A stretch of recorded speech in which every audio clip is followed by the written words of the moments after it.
नमस्कार मंडळी. चैत्र शुद्ध प्रतिपदा म्हणजे गुढीपाडवा. वसंताच्या आगमनाचा हा मंगलमय सण संपूर्ण महाराष्ट्रासह देशभरात मोठ्या उत्साहात साजरा केला जातो. घराघरात गुढी उभारून पारंपरिक पदार्थांचा आस्वाद घेतला जातो. याशिवाय अलीकडची तरुण पिढी, मराठी कलाकार एकत्र शोभायात्रांमध्ये सहभागी होऊन हा सण साजरा करतात. यंदा झी मराठीच्या विविध मालिकांमधील कलाकारांनी सुद्धा खास पद्धतीने हा सण साजरा केला. कमळी म्हणजे अभिनेत्री विजया बाबरने गुढीपाडव्याबद्दलच्या खास आठवणी यावेळी सांगितल्या. यावर्षी मी डोंबिवलीच्या शोभायात्रेत सहभागी झाले होते आणि नंतर दरवर्षीप्रमाणे मी माझ्या गावी जाणार आहे. गुढीपाडवा साजरा केल्यावर जो पहिला शनिवार येतो त्या दिवशी आमच्या गावात ग्रामदेवता जानुबाईची जत्रा असते. त्यासाठी आम्ही सगळे कुटुंबीय गावी जातो.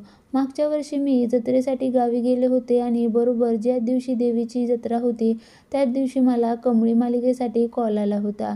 तेव्हा मी मनात इच्छा व्यक्त केली होती की काहीही करून हे काम मला मिळावं आणि तेच झालं. म्हणून यावेळी मी आमच्या गावच्या देवी आईचे आभार मानणार आहे.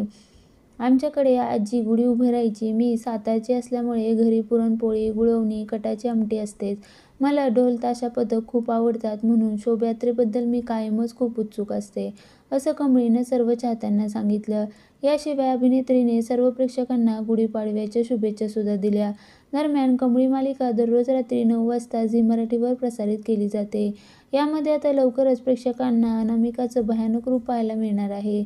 आता कमळी अनामिकाचा डाव ओळखण्यात यशस्वी ठरणार की नाही हे मालिकेत पाहणं महत्त्वाचं ठरणार आहे.